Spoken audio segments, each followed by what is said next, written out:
How we doing?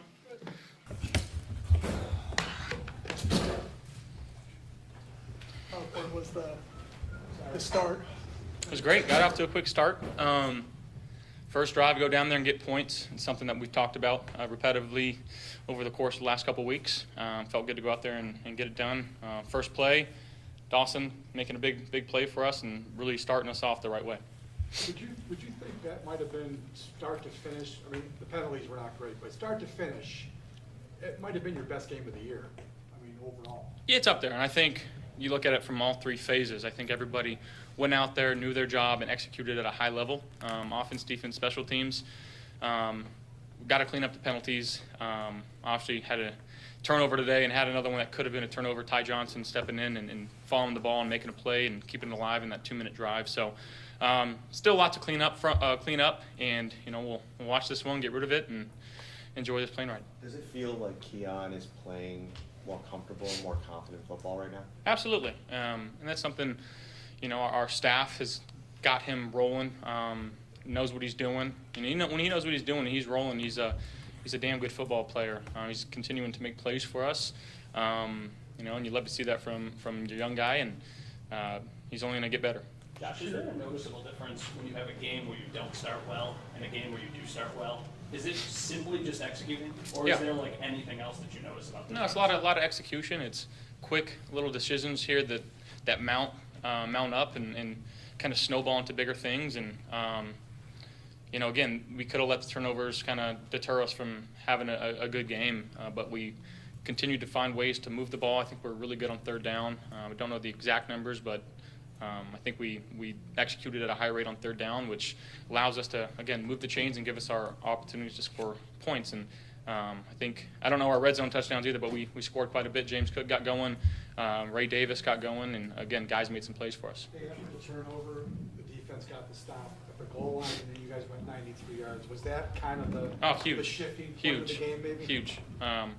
Hate throwing turnovers, but made the tackle, and Coach talks about it all the time of something like that, not to put your head down, go to the sideline, go make a tackle, and let your defense come back out on the field, because you never know what's going to happen. They went out there and had 4 consecutive plays of a stop, and allowed us to, again, snowball that into something really good and score for the 2 minutes. And that was the mentality, right, to make up for it by taking control of the game? Absolutely.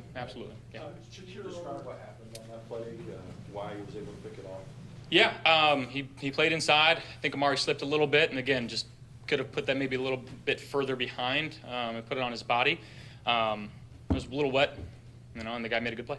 You're over 100 yards today. Every week you just see his game elevate? Yeah, he's as steady as they come.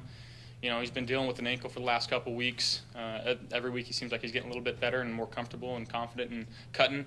Again, he just continues to make plays for us, and he's not the flashiest player. You're never going to see him be in the end zone and do something crazy, but he's just as consistent as they come. Love the guy, and he does whatever's asked from him. James Cook 2 touchdowns, over 100 himself. Can you tell early in the game when he's got it going? Oh yeah, when he's running it hard like that, and that second touchdown when he lowered the boom, he's, I wouldn't say he has the biggest frame, but when he can be an angry runner, and you saw that today. A couple of 90-yard touchdown drives in the first half. What does that do for an offense, in particular on the road? Yeah, I think it takes the crowd out of it. You stay out of 3rd and longs like we did and be able to convert as well as we did. It quiets them down quite a bit, which, again, helps with communication and helps with really just the whole vibe and momentum of the game. Crowds can be such a big part of it, and I do want to shout out Bills Mafia, because that was a crazy scene walking off the field right now to the thousands of fans that were still here.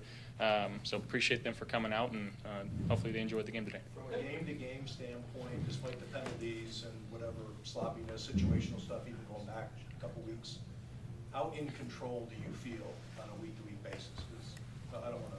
Yeah, I think I feel good. And that's a credit to Joe and his system and the staff and RC and what we're doing in the quarterback room, and Mitch and Mike and Shane. We have a lot of really thorough and good conversations in there that really help me throughout the week, and I appreciate every single one of those guys. And it takes a village to go out there and execute like the way we did today. but yeah, I mean, it takes everybody, and it was a good feeling. What about from a team standpoint? Last one for Josh. In terms of, keep, whether it be the long drives, coming back from a turnover, just the idea of, we got this. Yeah, I just think the confidence, again, that's instilled from the top down, especially in the offensive side of the ball with Joe and our offensive staff, putting guys in positions where they know what they're doing, they do it fast. We're not, I wouldn't say we're too overcomplicated in what we're doing. I know we have some motions and shifts, but again, it takes guys learning it and understanding it, but going out there and executing at a high level. Everybody knows their spots, and when you got that, you got a dangerous team. Thank you guys. Sean will be right in.